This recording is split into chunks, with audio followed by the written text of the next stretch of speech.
njia yoyote ile. Usitie hofu, dhibiti hali ya gari lako sasa. Ramizworks inakupa huduma bora zaidi. Hapa wanakupa huduma zote za gereji kwa magari ya kila aina. Ramizworks tuna deal na panel beating, spray painting. Ukiwa na kazi yako, leta mali hapa, tunakufanyia kazi safi sana. Ramizworks inapatikana mjini Kisii daraja 2 kwenye barabara kuu ya Kisii Kisumu. Imekabiliana na Delta Filling Station. Tunashughulika na magari za accident. Gari imeharibika msuni inaletwa. Tunaomba watu wote walete magari zao hapa. Welcome Kisii. Kwa maelezo zaidi kuhusu huduma zetu, piga simu nambari 0728888603 au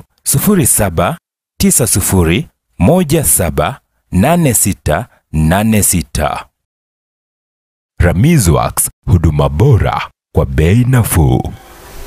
Alright, asante sana na karibu kwenye meza hii AGR magazetini, ili tuweze kukujuza mawili matatu ambayo yamenakiliwa kwenye magazeti haya. La kwangu ni gazeti la The Standard, nite Edwin Mokaya. Na kwangu ni gazeti la Taifa Leo, ni Fidel Omoshoge.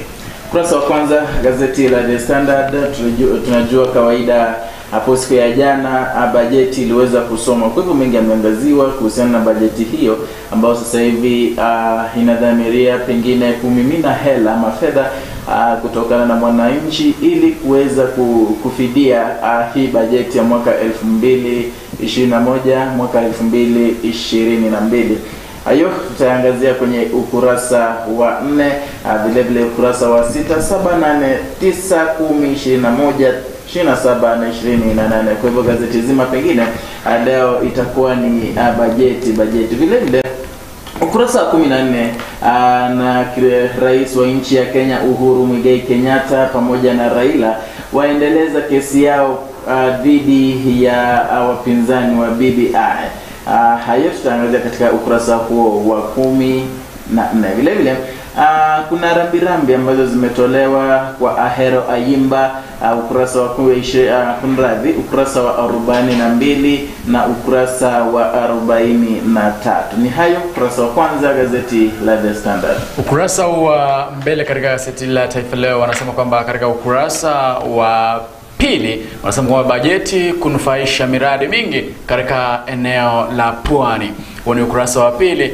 Ukurasa wa pili pia wanasema kwamba Kenya kuzama zaidi kwenye minyororo ya madeni ikihitaji kukopa zaidi ya shilingi 929 bilioni kufadhili bajeti ya mwaka wa 2021-2022. Wanasema kwamba fedha ambazo zinafaa kukopwa kila siku ni asilimia ama ni bilioni 2.5, huku wanafaa kulipa kila siku bilioni 2.8. Jumla ya pesa zitakazo kopwa ni shilingi bilioni 929, huku zitakapokopwa nchini Kenya zikiwa bilioni 658 na zitakazo kopwa nje ya nchi zikiwa ni bilioni 271. Jumla ya deni la Kenya wanasema ni trilioni 7.3. Hivi inamaanisha kwamba kila Mkenya nikipiga tu kwa takwimu kama wanasema kwamba jumla ya deni ambalo Kenya inalo kwa sasa ni trilioni 7.3. Hizo nikipiga kwa ujumla, kwa sababu wa Kenya tupo milioni 47, hivyo kila Mkenya angalau ana deni la shilingi 180,000 anafaa kulipa. Katika ukurasa huu wa mbele wanasema kwamba Daniel Toroitich arap Moi ambaye alikuwa rais wa pili wa Jamhuri ya Kenya anasema kwamba aliacha deni la shilingi bilioni 629. Wakija kwamba Mwai Kibaki ambaye alikuwa rais wa tatu aliacha deni la shilingi trilioni 1.2. Kwa sasa ambaye ni rais Uhuru Muigai wa Kenyatta wanasema kwamba ashakopa already shilingi trilioni 5.3. Hayo tu ndio yameangaziwa katika ukurasa huu, wakisema kwamba pengo la shilingi bilioni 929 lililoko katika bajeti ya mwaka huu lina maana kuwa serikali itaendelea kukopa ili kufadhili bajeti hiyo. Penzi msikilizaji, hayo tu ndio yameangaziwa katika ukurasa huu wa mbele na la gazeti la Taifa Leo. Ukurasa wa pili gazeti la The Standard kama kawaida. Hapa tunaangalia historia kidogo, na hapa tunaenda kuangalia ufalme wa Wanga ambao ulikuwa unaongozwa na Nabongo Mumia. Ni historia ambayo imefunzwa mashuleni pengine na wengi wameweza kuisikia. Kwa hivyo leo tutaangazia historia hii kwa mapana na marefu kidogo, ambapo tunampata Wanga ambaye alikuwa ni kiongozi wa ufalme huu. Vile vile ikumbuke vile vile kuwa kama kawaida siasa, uongozi, hayo ni mambo mawili ambayo yamechanganyikana zaidi. Kuna udanganyifu, kuna propaganda, hayo yote yanazidi kuwa ni kama siasa za kawaida tu. Vile vile hiyo miaka ya nyuma pale vile vile kulikuwa na uongo, kulikuwa na udanganyifu, ili mmoja kukua kiongozi, mmoja kukua king. Na haya bado yalikuwa yanaendelea, lakini Nabongo alikuwa ameheshimika zaidi. Ingawaje haya yalikuwa yanatokea, alikuwa ameheshimika zaidi na ufalme wake ulikuwa umeheshimika hadi wakati wazungu wa koloni walipokuja. Na walipokuja vile vile waliweza kuangalia jinsi mambo yalikuwa yakifanywa, waliweza kuangalia jinsi uongo, udanganyifu, propaganda ilikuwa ikiendelezwa. Vile vile wakacheza kiwao. Vile vile waliweza kumshika kidogo yule king wa Wanga ambaye alikuwa anaitwa Nabongo Mumia, wakamuleta karibu kidogo hadi wakampunguza yale mamlaka aliyokuwa nayo hadi akakuwa the paramount chief. Alipokuwa the paramount chief, ilibidi kwamba kidogo wamemwambia astaafu, ili huyo kustaafu kwake ili wapatie ile ruhusa, manake alikuwa na say zaidi na watu walikuwa wanamsikiliza zaidi, na vile vile alikuwa na mamlaka. Kwa hivyo ili kuweza kukolonize ama kukolonize Waafrika au pengine ilibidi kwamba waweze kumwambia astaafu kwa pesa, ili aweze kukua akipokea shilingi 220. Unajua shilingi 250 zilikuwa pesa mingi, zilikuwa hela mingi zaidi wakati huo. Kwa hivyo waliweza kumbembeleza akaweza kustaafu, na alikuwa na apewa pesa hizo shilingi 250 za wakati huo.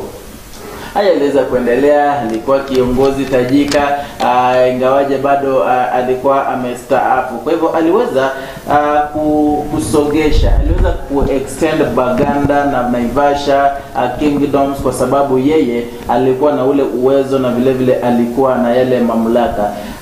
Kifo chake kilitokea April tarehe 24 mwaka wa 1949, na alipokufa aliacha wavulana 109 vijana wake. Vile vile aliacha wasichana 60, vile vile na wajukuu 400. Kwa wakati huo alikuwa akikufa. Na ikumbukwe pia alipokufa mwaka huo 1949, ilifika mwaka wa 1967, ni wakati Kenya ilikuwa ishapata uhuru, imeanza kujisimamia. Kwa hivyo serikali ilianzisha Buka Agriculture and Technical Services, na vile vile sasa kampuni ama kiwanda cha Mia Sugar kilianzishwa, na kiliitwa jina hilo Mumias kutokana na jina la Nabongo Mumia. Vile vile kuna ule mji wa Mumias uliitwa kutokana na jina la Nabongo Mumia, ambacho tunajua kwamba kiwanda hicho kiliweza kuanzishwa Januari mwaka wa 1973 pamoja na aliyekuwa waziri wa kilimo ambaye alikuwa anaitwa Jeremia Nyaga. Ni historia ndogo au ni fupi na ni refu zaidi.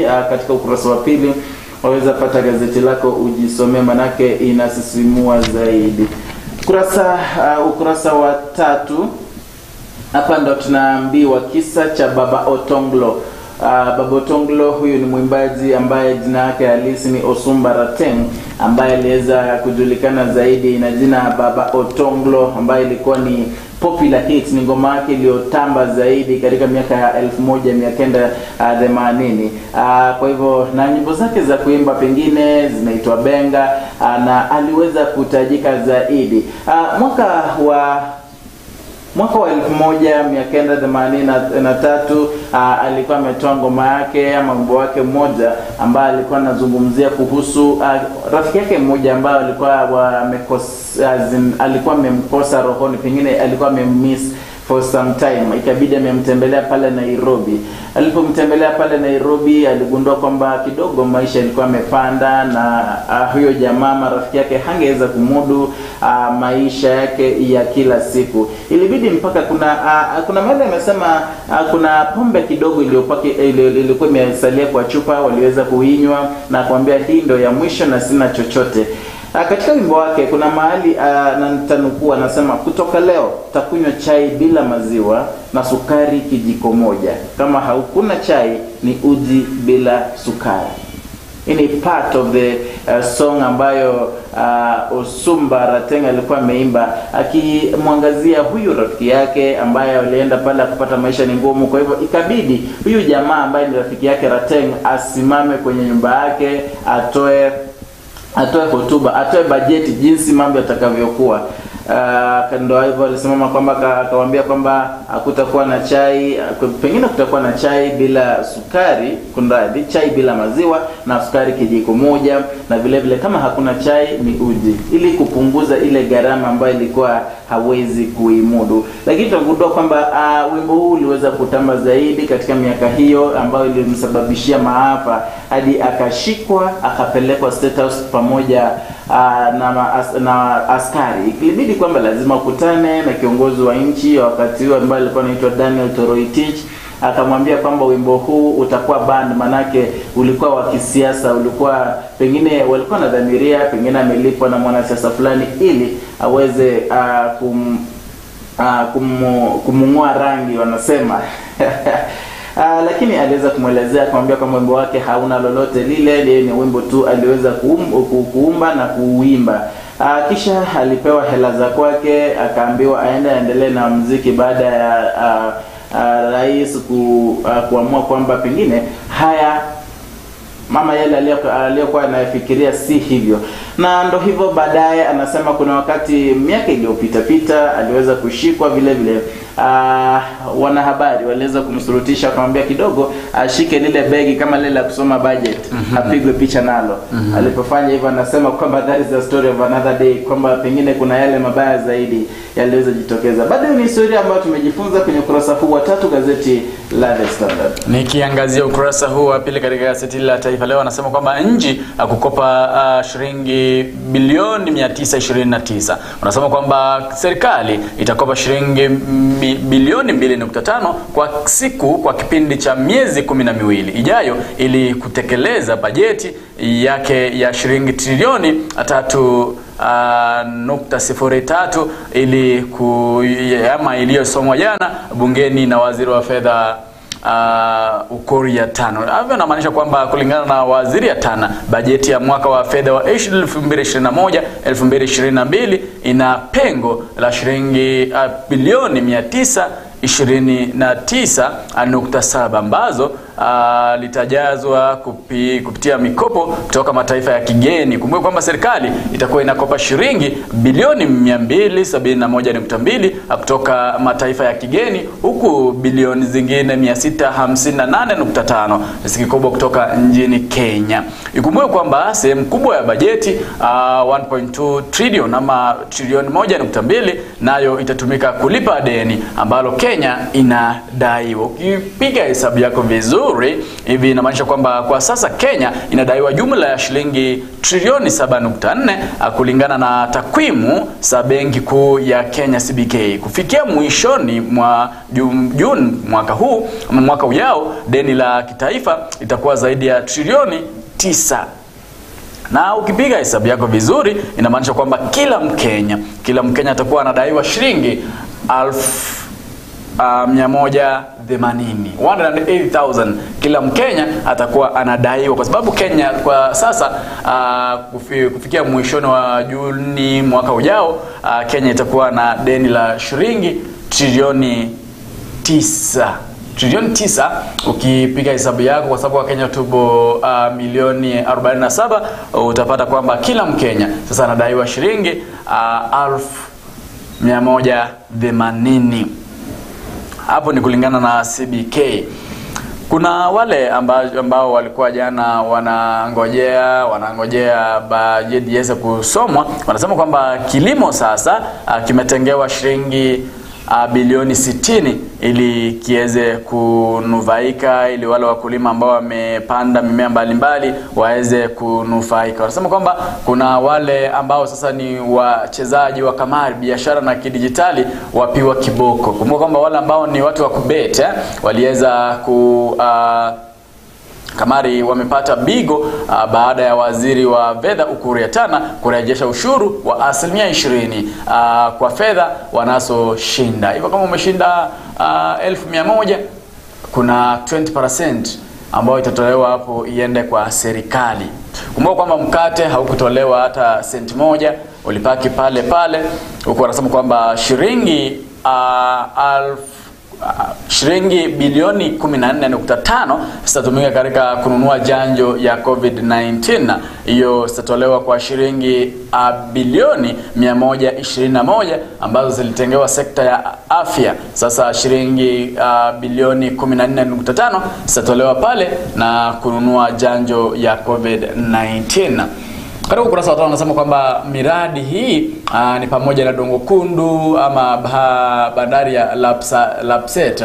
Hii ni bandari ipo pale ya Mombasa ama eneo la Pwani. Wanasema kwamba bajeti kuipiga jeki miradi mbalimbali kutoka mkoa wa Pwani. Kuna eneo la Pwani linatarajiwa kupiga hatua kubwa katika ujenzi wa baadhi ya miradi mikuu, miundo misingi inayoendelea na serikali ama inayoendeleshwa na serikali. Kukumbuka kwamba Wapwani wamekuwa wakilalama kwamba bado maendeleo hayajafanywa pale, lakini sasa bajeti imewapiga jeki kwa sababu kuna fedha ambazo zimetengwa kufanya miradi mbalimbali katika mkoa huo wa Pwani. Tukiangazia taarifa kutoka kaunti mbalimbali, wanasema sasa gavana wa Kilifi Amason Kingi ataka serikali kuu ikome tabia ya kuziba kaunti fedha kisha kuzilagai. Kaunti ya Mombasa wanasema kwamba serikali akusongeza reli ya SGR hadi Naivasha kwa kima cha shilingi bilioni 27.2. Katika kaunti ya Nandi kuna mwanafunzi mmoja ambaye alimjeruhi mwalimu mkuu kwa kumdunga msumari. Je, kama ulipata taarifa hiyo? Nikaona kidogo viboko virudi shule. Unajua yule mwanafunzi alikuwa ametumwa fee ya shilingi 7,000. Sasa alitokomea tu akatafuta msumari akaweza kumdunga mwalimu kichwa. Na ilikuwa alibeba na nyundo ya mwalimu pigilia. Hajaeleza, lakini kama unajua msumari haiwezi ingia kama hakuna mawe ya manyundo. Na mwalimu alikuwa wapi sasa? Mwalimu ndiye alikuwa anakutukua mlanga, alimwambia aenda nyumbani ulete. Na alipita wapi but wanasema sijui vile swala hilo lilikuwa, lakini hapo wameeleza kwamba mwanafunzi huyo tu aliweza kumdunga msumari huyo kwa kichwa.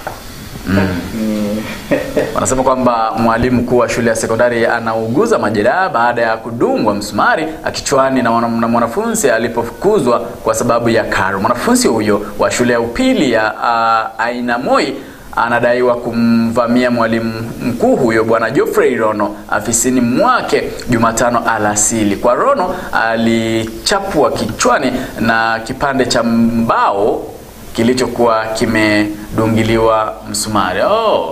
Kipande cha mbao kilikuwa kimedungiliwa msumari. Sasa alishika kile kipande akaweza kumgonga nacho kwa kichwa. Unajua nilikuwa nashangaa kwani alibeba nyundo kisha achukua hiyo mbao akaweza kumdunga nayo kichwa. Katika kaunti ya Nairobi wanasema kwamba maseneta wahimiza uwazi katika Mumia Sugar. Katika Marsabit wanasema polisi wapata silaha zinazoshukiwa kuwa zilitumiwa kuua ndovu. Katika Kilifi wanasema polisi wachunguza kutoweka kwa mwili wa ajuza kabrini. Katika kaunti ya Kilifi kuna eneo la Rabai, kaunti ya Kilifi. Polisi wameanza uchunguzi badala ya mwanamke ambaye ni ajuza, walisema kwamba alizikwa akiwa na miaka 77 na aliweza kuzikwa Februari mwaka huu, na kisha baadaye last week waliweza kuangalia wakapata kwamba siku ya Jumatatu waliampata kaburi lipo wazi na hakuna mwili. Sasa mumewe anashangaa, anasema kwamba hajui wamepeleka mwili wake wapi. Mumewe anaitwa kama Juma Lumbwi. Anasema kwamba hajui wamepeleka mwili wa mkewe wapi. Mwanamke alikuwa anaitwa kama Fatuma Mwero. Sio kama ni uchawi ama ni nini. Lakini hawakulifunika lile kaburi, walitoa tu mwili wakaliacha likiwa wazi. Walifukua tu na mama. Sasa hawajui, waliamkia tu, ni jirani aliangalia kaona kama kaburi limefukuliwa. Katika kaunti ambazo wanasema mahakama yarejesha ardhi ya Moi kwa umma, yasema inafaa kwa chini ya serikali ya kaunti.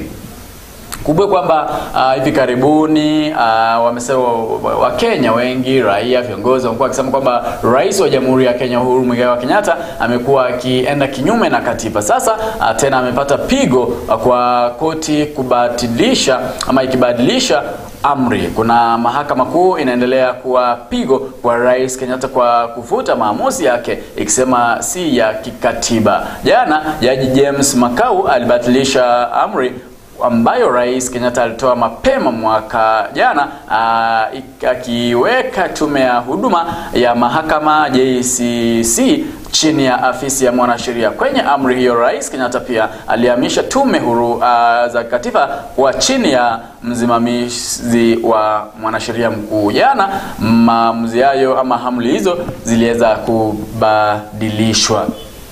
Katika kaunti ya Nyeri wanasema kwamba koti yakataa ombi la Mugure kujiwakilisha katika kesi ya mauaji, huku wakisema kwamba mwanaume mmoja kotini kwa dai la kujeruhi mume wa mpenziwe. Kuna kesi ambayo imewasilishwa katika mahakama ya ICC, ambapo ICC sasa yataka mibabe 6 wa vita vya Sudan wasalimishwe katika ICC. Hayo tu ndio yameangaziwa katika ukurasa huu wa 4 na 5.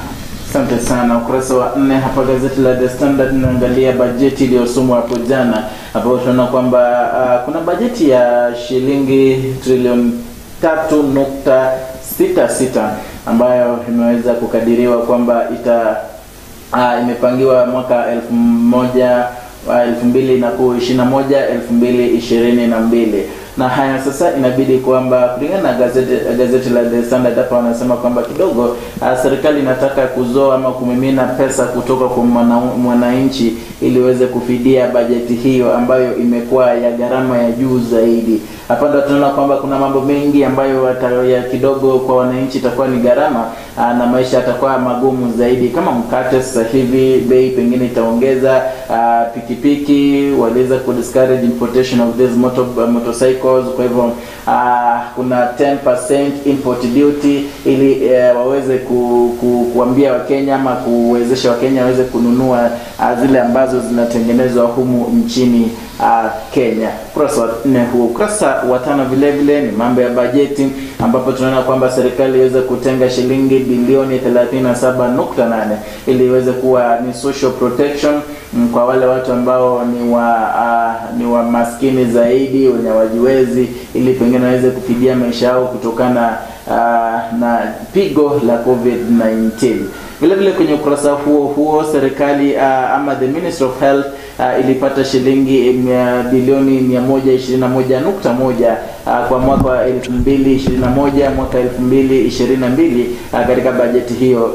Hii ni ongezeko kidogo tu kutokana na mwaka jana wa shilingi bilioni 112 kwa mwaka wa pesa uliopita.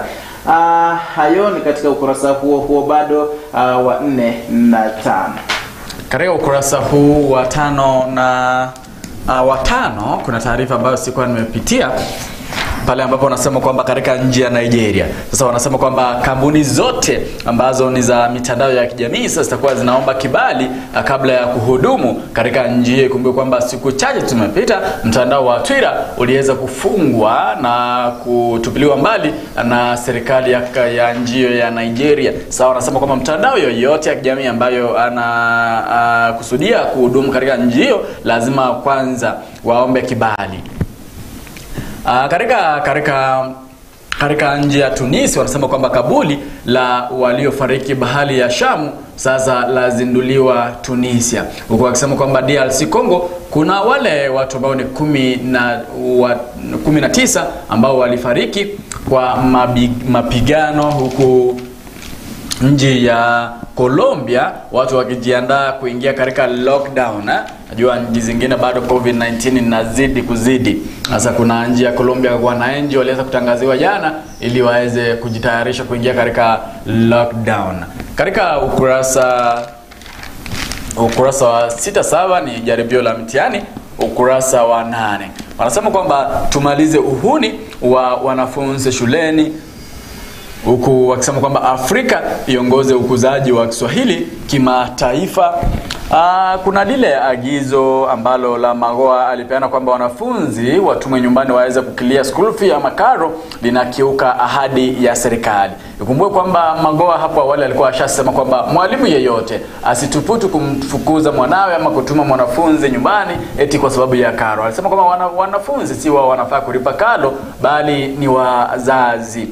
Majuzi Magoha tena amesema kwamba walimu wote wakuu waweze kuwafukuza wanafunzi wale ambao hawajamaliza karo shuleni na kuwatuma nyumbani ili waweze kuleta karo hiyo. Jana Magoha aliweza kusema kwamba wale walimu ambao wanatuma wanafunzi fedha ambazo wanakiuka sheria na kutuma wanafunzi fedha ambazo hazistahili watachukuliwa hatua. Sasa sijui wanasema tena agizo la Magoha kuhusu kalo linakiuka sheria. Sijui tena, najua Magoha huwa anabadilika tu. Anaweza sema hili tena kesho aseme lile. Sasa wanasema kwamba ile agizo lake la kutuma wanafunzi nyumbani ili kulipa karo halistahili hata kidogo. Katika ukurasa huu wa 9 wanasema kwamba kidosho asusia date. Wanasema kwamba kuna kijana mmoja katika sehemu ya Transmara Magongo ambaye babake mzazi aliweza kumwambia kwamba aende nyumbani. Kuna huyu mzazi alikuwa na vijana wawili. Huyu kijana wa kwanza alikuwa ameoa na wa pili alikuwa ameoa. Sasa huyu kijana wa kwanza mwenye alikuwa ameoa akatoroka nyumbani kama miaka 5 hajairudi. Sasa huyu kijana wa pili akaja mke wake pale. Sasa mzazi akaona huyu kijana alitoroka nyumbani, mke yuko pale peke yake, akaambia kijana wa pili aweze kumtunza yule ajukue tu sukani. Katika huyo aanze kutunza yule wa kwanza kujulikani aliko. Ni sawa. Kijana alikataa akasema kwamba si fema. Ni sawa. Aliweza kutoroka akasema si fema. Sema halifai. Haifai.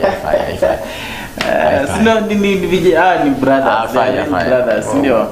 Unajua kuna vitu za kushare na kuna zingine ambazo hizo sasa huyu ameenda hayupo tena.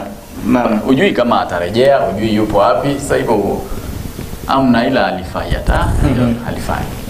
Hayo ndio mengine katika ukurasa wa 8 na 9. Na ukurasa wa 8 hapa ndo tunaangazia hapa, wanasema kwamba ni kama kutakuwa na ada ya masomo kuongezwa katika vyuo vikuu mbalimbali. Unajua sasa hivi vyuo vikuu vimeongezwa zaidi, kuna yale yaliongezwa zaidi.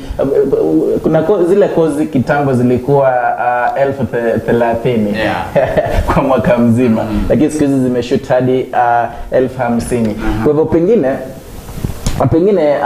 tena zitaongeza. Kwa hivyo sijui mwaka utafika 70,000.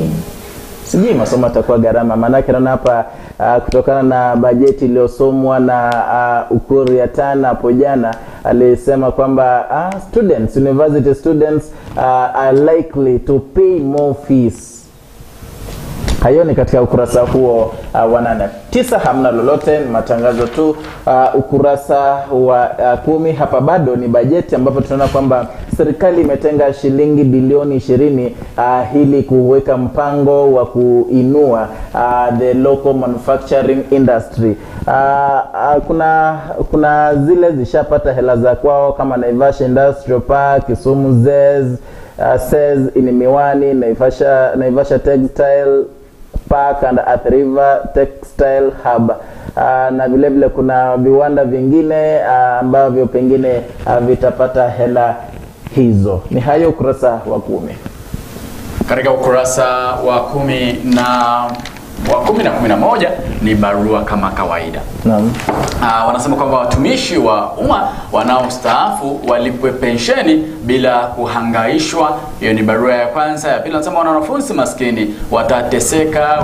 Hiyo ni barua ya pili, huku wakisema kwamba viongozi wote washirikiane kukwamua uchumi wa nchi. Barua ya tatu, wa Kenya kutoka sehemu zote za nchi wapande miti. Barua ya 4, huku wakiambiwa kwamba rais alikosea kusuru Kisumu. Hiyo ni barua ya 4 ama ya 5, huku wanasema kwamba hayawani kumuua mtoto. Ni ukurasa wa ama ni barua ya 6, huku wanasema kwamba maoni. Jaji mkuu mstaafu David Maraga amewataka wabunge kuanza mchakato wa kumtimua Rais Uhuru Muigai Kenyatta kwa kukaidi na kufunja katiba. Kulingana na Jaji Maraga, hatua ya rais kukataa kuteua majaji 6 katika ama kati ya 40 ni ukaidi wa hali ya juu, na katiba inastahili kuadhibiwa kwa kuondolewa afisini. Nini maoni yako kuhusiana na wito huo wa Jaji mstaafu David Maraga? Sasa sijui amepakia tuna mwaka mmoja. Mbona stand na yeye tu aenda kumzike pema tu. Najua Maraga jana katika gazeti la Taifa leo walikuwa wamesema kwamba kuna wanaume wawili ambao ni wanaume kabili, hiyo wengine si wanaume. Wanasema kwamba Jaji David Maraga ambaye ni jaji mstaafu na William Tunga ambaye pia alikuwa jaji mstaafu, wao ndio tu walijitokeza bayana na kumkosoa rais bayana bila kuficha. Walisema kwamba hakuna wengine ambao wamekuwa wakifanya hivyo, na hakuna hata mmoja amewahi fanya hivyo hata kwa majaji wote. Au wawili ndio wamejitokeza bayana na kumwambia kwamba hapa hapana, huku hapana, huku hapana, wakimkosoa bayana. Katika ukurasa wa 11 nibambika tu katika ukurasa huu naona kuna Makena Njeri, kuna Karen Kazi, kuna Binyavanga Wainaina, kuna Not Flow, kuna Jalas, kuna Nasisi, kuna wengi sana ambao wamechapishwa katika magazeti hili ama gazeti hili katika ukurasa huu wa 13. Ukurasa wa 12 hapa naangazia kuna chama kipi ambacho kimetengenezwa ambacho kinaangazia pengine kinalenga vijana na wanadada ama niseme wanawake, ambacho kiliweza kuanzishwa hapo jana. Chama hicho kinaitwa Chama ya Mapatano Kenya, CYMK, ambacho kilikuwa launched in Nairobi hapo jana pamoja na Damaris Cherono To ambaye ndiye kiongozi, na vile vile wanaangalia kidogo chama hicho kitakuwa kinashughulikia masuala mbalimbali ikiwemo social democracy, economic inclusivity and human rights. Kwa hivyo tunaona kwamba kuna vyama vingi zaidi vinazidi kuongezeka hapa nchini kutokana na the register of political parties hapa Kenya ambaye anaitwa Anderito. Alikuwa anasema kidogo kuna zaidi ya vyama 1000 ambavyo vimetuma maombi ili viweze kusajiliwa. Kurasa wa 12, 13 ni matangazo.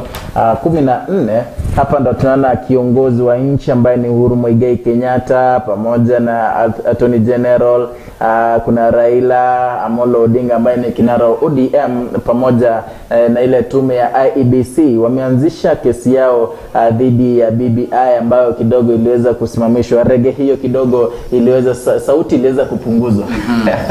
Pengine tena nadhamiria pengine kama wanaweza iongezea.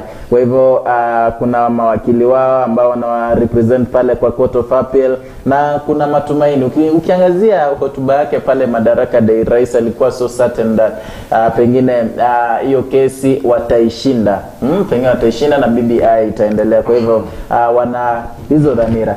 Ukurasa huo bado tunaona hapa Uhuru ambaye ni kiongozi wa nchi pamoja na Kalonzo ama mwenyekiti wa kiongozi wa chama cha Wiper Kalonzo Musyoka waliweza kutuma rambirambi zao kwa aliyekuwa mbunge wa eneo bunge la Kibwezi ambaye aliaga dunia wiki jana, ambaye alikuwa anaitwa Kalembe Ndile. Walisema kwamba Kalembe Ndile ni mtu ambaye alikuwa na hekima na vile vile alikuwa na wajali watu.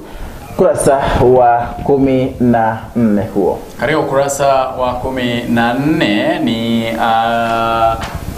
mna taarifa katika ukurasa wa 15. Ni wanasema kwamba ni spoti pale ambapo wanasema kwamba Kogalo na Bidco katika nusu finali ya taji la Betway. Kumbuka kwamba Betway inaendelea wadau kufadhili timu za kabumbu, huko wanasema kwamba Ikuru mwanariadha bora mwezi Mei, Talanta yatafuta ushindi akudatia kilele cha SL, huku wakisema kwamba Gilao na Mbabe wafunana kuhusu choyo.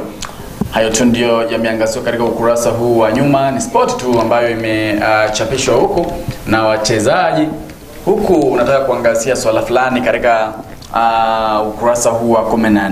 Kuna huyu jamaa anasema kwamba rafiki yake amegundua kwamba anamla mtu wake na amemtema. Ugundue kwamba na mpenzi wako, alafu wewe umteme tu. Sasa huyu anasema nifanye nini? Nani aligundua? Sasa sikia niseme ujumbe. Mwaka uliopita rafiki yangu alinijulisha kwa mpenzi wake ambaye ni mrembo sana. Baadaye nilimnyemelea na akakubali tuwe na uhusiano wa pembeni. Sasa rafiki yangu amegundua, amemtema. Nifanye nini? Siamua.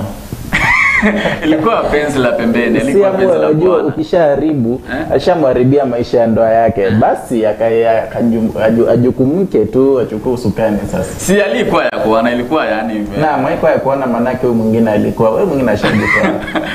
Sasa amue tu. Mpenzi mtazamaji, ndio ameangazia katika gazeti la Taifa Leo. Mwisho gazeti la The Standard hapa tunaona kwamba is Uhuru favoring Nyanza over Western counties?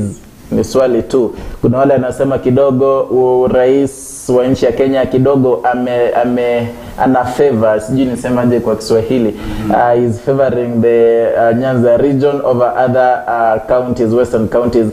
Hii ni kutokana na yale ambayo amekuwa akiyatenda haswa katika eneo la Luo Nyanza.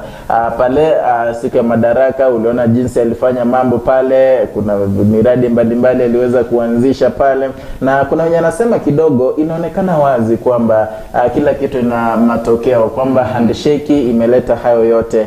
Na vile vile kuna wale anasema kidogo hizi project si za Nyanza peke yake. Hizi ni project ambazo zitasaidia watu wengi zaidi, other regions vile vile. Kwa hivyo haya ni maoni tu, sijui maoni yako kwako ni gani? Je, Uhuru Kenyatta is he favoring Nyanza over other western counties? Kwako wewe mtazamaji. Ni hayo tu kwenye gazeti la The Standard, na nimeshukuru zaidi kwa kuungana nasi tangia tuanze hadi sasa hivi tumefika kikomo. Hadi hapo kesho sana wakati kama wa leo, jina langu ni Edwin Mokara. Nikilikuwa na gazeti la Taifa Leo, na ningekuomba tuweze kuandamana katika mpango msima wa seria Obotaka kuanzia saa 4 hadi saa 7. Kumbuka kwamba kuna story yako, kuna story yangu. Kama una ujumbe, kama una historia na ungependa kusema nazi, tutaweza kuiangazia ndani ya AJRFM katika mpango msima wa seria Obotaka. Unasema nami kupitia kwa nambari 0716 0598 230716059823. Hadi wakati mwingine, barikiwa.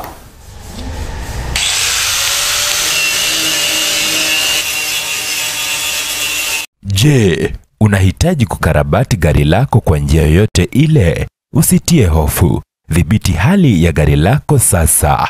Ramizworks inakupa huduma bora zaidi. Hapa wanakupa huduma zote za gereji kwa magari ya kila aina. Ramizworks tuna deal na panel beating, spray painting.